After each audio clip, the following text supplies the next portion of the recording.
Welcome to the Blue Cafe. We offer stories of infidelity, betrayal, and redemption. Please like and subscribe. Cheers. Now, on to today's story. Wife cheated on me 5 times with 5 different guys over the past 3 years. I made a suicide attempt, and now she wants to tell the kids it's mutual. Advice. Tldr, wife cheated on me 5 times with 5 different guys over the past 3 years. I made a suicide attempt, and now she wants to tell the kids it's mutual. And now, to fill in some blanks for you. If we rewind the clock to the heady old year of 2015, that was the year that I was afflicted with mystery nerve pain that ultimately caused me to quit my job and go on disability. I lived on disability for 3 years, becoming increasingly isolated and depressed. I withdrew from my wife and kids and basically only woke up each day to eat and play video games. It took a toll on my wife, who had to handle the majority of the housework and kid wrangling. Eventually, her personality began to change, and it came out that she was exchanging inappropriate texts with a male friend. My depression was so bad at the time I finally went to the doctor to ask for meds. As it turned out, the med they put me on worked for the nerve pain and the depression. It seemed like a miracle cure, and life got better as I was able to get back to work and help out more with the house and kids. Fast forward to the current day. And my wife is telling me she has no feelings for me anymore and wants a divorce. What happened, you say? Well, in the past 3 years, she has cheated on me 5 separate times with 5 separate guys. Why the duck am I still in this marriage, you say? Well, we have 2 beautiful kids, I'm a forgiving person, and each time I was led to believe that we could potentially work it out. Until this time, when apparently we can't. Each time one of the previous incidents occurred, I would basically halt my life and rearrange everything to accommodate my wife and attempt to make her happy. My depression was so bad and my meds were so screwed up that this time I made a suicide attempt with pills. I spent a week in the psych ward at the hospital and got things corrected, but now I have all the divorce stuff we are working through. We are basically on the same page with everything except she wants to tell the kids that we are breaking up mutually, when the reality is that she is done with the marriage and wants to end it. All I want to do is tell the kids that mommy doesn't want to be married to daddy anymore. Is that so crazy? Shouldn't the kids at least be told some of the truth? Stand your ground on this. She needs to take some responsibility. This will be a slippery slope because as the kids get older they will want more information. She then will be able to turn your kids against you as she feeds them more false information. She is the one who broke your vows, who chose to seek attention from other men. The truth is you are in denial. Your marriage has been over for a long time. Cheated with 5 separate men and you stayed with her. She has no respect for you. The best thing for you and the children is a divorce.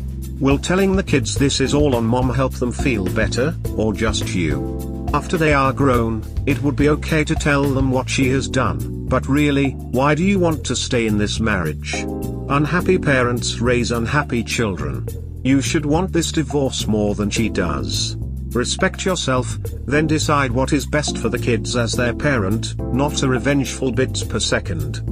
I appreciate this, and I'm learning in therapy that my low self-worth has kept me in this marriage far longer than I should have been. I'm so sorry you're going through this. I went through this about 3 years ago. In the end you need 2 people to want to work on the marriage, and that's what I told my kids. Later I told them that you can't be married and have a boyfriend too. We agreed what to tell them, and at the end she pulled the whole we shit, same as what yours is doing. The reality of this is that she's going to do whatever she thinks will make her look best. She's not concerned about the best interests of your kids unless it happens to align with her image management. Stop listening to your XW. She's not your friend, she doesn't have your best interest in mind, and she will continue to lie and manipulate you if given the chance. She is on the other side of a negotiation now. Treat her accordingly. Don't lie to your kids. Don't editorialize by calling her names, but don't lie. They need a sane, stable parent who they can trust going forward. Right now it feels really dark and you may not have much hope, but what I can tell you is that it's better on the other side. A really great resource for me was a book called Leave a Cheater, Gain a Life. There is also a blog, www.chumplady.com. I feel like that book and the blog saved my life. She has a really good section explaining how to talk to your kids too. Take care, bud. Wow, the first post on that blog just perfectly summed up all of the bullshit she has been feeding me for years. Thanks for the tip. I am so sorry, brother. I hope you've been getting therapy at the very least. Try looking for a betrayal trauma specialist. Check your inbox, I'm sending some resources. How old are the kids? She might twist it into parental alienation if you're too straightforward. If they're young, I think something along the lines of mommy broke a super important promise she was supposed to keep with daddy, and mommy and daddy can't stay together anymore because of it. We both love you very much, and it'll just be 2 happy homes instead of 1 from now on. Should be fine. Yes, I'm finally getting some much needed therapy to talk things out. Since there was always the hope of reconciliation, I have kept most of this stuff bottled up over these last few years. Feelings of unworthiness, jealousy, and getting through hell. Need support. Thank you to everyone who commented on my first post. I read all the comments and many of them were very helpful and supportive, and very blunt about the reality that I find myself in. I've dealt with low self-worth and feelings of unworthiness for as long as I can remember, which is part of why I tried to make this marriage work for so long, despite the cheating. Now that things are actually coming to an end, and the potential of me having to re-enter the dating market, I find myself to be increasingly jealous of how my WS was able to find other APs so easily. She's a beautiful woman, and she used that to her advantage. I'm a balding, overweight 40-year-old who still doesn't know what he wants to do with the rest of his life. I realize that trying to find another partner should be the last thing on my mind, but the fact that she has all these options for companionship post-marriage and I'm starting from square one really pisses me off. I think you sell yourself short, mate. You're a man who has shown that he is loyal, has integrity and can commit, that is incredibly attractive to the right person. Don't mistake her ability to easily find a man that wants to put his you-know-what in her you-know-where as anything of value. They're a dime a dozen and easy to find no matter how conventionally attractive you think someone is. A real man who can commit, genuinely love a partner and stick to his values, well, that's going to be much harder for her to find. She won't learn this for many years, but don't be jealous of her. I'd feel sorry for her. You have so much more going for you than what your body looks like. It's such a small part of love and attraction. Trust me, I grew up with a million women raising me, and a real connection, sense of humor, treating someone with care, and genuine friendship will beat Brad Pitt looks any day. Trust me, sense of humor is a big one. I know so many women that love a bald head. Your self-esteem is terrible because of your ex, but now you are free of her, you can literally be anyone you want to be. Just do some small things each day that make you feel attractive, do some exercise, start a skincare routine, get some new clothes, make some new friends, try a new hobby, get creative. It's just one step at a time, and in a year or so you won't recognize yourself. I believe in you, mate. Hugs. Thanks for this. Incredibly thoughtful and I needed to hear it. If you are on the fence about leaving your wayward spouse, do it. You'll save yourself so much grief down the road. Rant. I've seen quite a few posts where it was blatantly obvious that someone should start the divorce process, but were still on the fence for whatever reason. From my own personal experience, if the WS is not 200% invested in reconciliation, if there's even a hint that they could return to their wayward ways, you're doomed to failure. The statistics don't lie about marriages who suffer infidelity having a very low success rate of only 16%. Don't try to beat those odds if your WS has not completely abandoned the AP and made every effort to be accommodating to reconcile. I wish someone could have traveled back in time and told me up front that every time I tried to save the marriage it would result in more pain and suffering. Kids are resilient, they will recover as long as you are there for them. Looking back, it was obvious that my spouse was only half in it, at best. She still wanted contact with the AP while they broke it off. But if you're not attacking the root cause of the infidelity, it just festers until it breaks out again. Please, if you're in this same position, learn from my mistakes. Turn your bullshit radar up to 11. Don't be swayed by promises that can be easily broken. If you don't see actual effort from your spouse to really change, call it off right then and there. Don't let yourself get burned over and over until they just leave. I hope I can convince at least one person out there to take back their life and move on. While I agree with you 100%, I also realize that it's so much easier for us to see the truth in what you posted from the outside than it is when someone is living it. This is exactly why I advocate reading books on psychopathology rather than infidelity. The reconciliation cabal have cornered the market and skewed the reality of infidelity. What we have to do is determine whether we are making a sound decision to attempt reconciliation, or whether we are dealing with sociopathic, psychopathic or narcissistic individuals who will only hurt us again and again. I know it's hard, but it must be done in order to give ourselves a better chance of a happier future. From the outside, hearing about infidelity is like watching a horror movie full of tropes. No. Don't go that way. No, don't go down that dark alley. Don't open that door. Don't go in that building. Don't stop and try to use your phone. You don't have service. It is so obvious for others, but when you yourself are in the midst of it, human nature is to keep following the script, so to speak.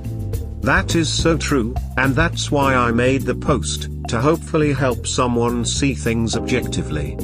I would also say words are meaningless in that situation. If your partner isn't with you making you feel wanted and helping your emotions, then they are just mad they got caught. You have to be strong for yourself. Trying to save a toxic or dead relationship is only a drain on your emotional reserves. Your cheating spouse will use it as a way to resent you for being weak, or forcing them to you because of children. Not that it never works, it's just rare, and hoping to be in the tiny fraction where you can forgive and forget totally. Yeah, most aren't like that. Very well said. Thank you. Your post reminds me what my dad said. You are number one and you must act and behave as one. I argued a lot with him as I said my kids were number one. He insisted that I must be number one, and it took about 2 months to realize, and with more days, what he really meant. Then I moved swiftly, that even surprised her. I had my mojo back and she was buggered, flexed bicep. Divorce absolute and no decree easy. I'm in a much better place with a brilliant relationship with my kids and loved ones. I always say to myself, you are the most important person you know, so love and respect yourself. I still help when I can my ex, as she is in a shitty place after 2 failed relationships and got a strained relationship with the kids. At the end of the day, she is the mother of my kids, so I urge them to be respectful and not pity her. Then again, actions speak louder than words, and she has failed on this front with the kids. Man shrugging. Without my kids knowing, I once paid their fare for flights and hotel, as she couldn't afford to pay all when she took them on holiday, once in 4 years. Man face palming. Dang, you've got a more generous heart than I do. That is admirable. And you are so right. If you're in a codependent relationship, you've lost the ability to love yourself. The only thing that matters is the other person's love. You have to first love yourself before you can love another. Looking back, I don't think I was actually codependent. Perhaps I should have been more assertive and stood my ground on boundaries. I just gave too much leeway, as my mindset was wired to do what was best for the kids. Mine was a mixture of codependency and also wanting what's best for the kids. But ultimately, what is best for them is to see functional relationships and not broken ones. told the kids about the divorce this weekend. Depression hit me hard after. Needs support. I'm 40M, currently in the divorce process with the WS36F. We're in contract on selling our house, and we finally told the kids about what was going to happen. They took it pretty well, all things considered. They have friends with divorced parents, so it wasn't like they had nothing to go on. Anyway, a few days passed and the reality of what is about to happen just hit me like a ton of bricks. Realizing that I'd be responsible for the kids on my own without any help, realizing that the home we shared together would soon be gone, that the dream we once shared is actually disappearing. I'm just incredibly sad about what is about to happen to our family. It was all just too much to handle. I got mad at her all over again for ruining what we had, and for taking away what used to be normal life. On top of all that, I've got some issues going on at work and I might need to find a new job soon. Literally every important part of my life is about to get wrecked. Just looking for a little encouragement to keep my head above water. You can do this, it will be hard but doable. I've had 2 cross-country moves, 4 jobs, euthanized 2 pets, my dad died, my cousin died the same week, and my partner of 20+ years cheated on me, all in the same 2-year span. I'm okay. You will survive, so will your kids. Eventually, you will thrive. Hang in there, we are all rooting for you. Wow. Thanks for the encouragement. You've been through a lot. I'll channel your strength. I'm so sorry, I feel so empathetic about your history. I totally understand you. Realizing all is gone could be hard. Try to spend a lot of time with the kids, take it as an opportunity to get to know them better. What are the ages of your children? 8 and 12. They both took the news well.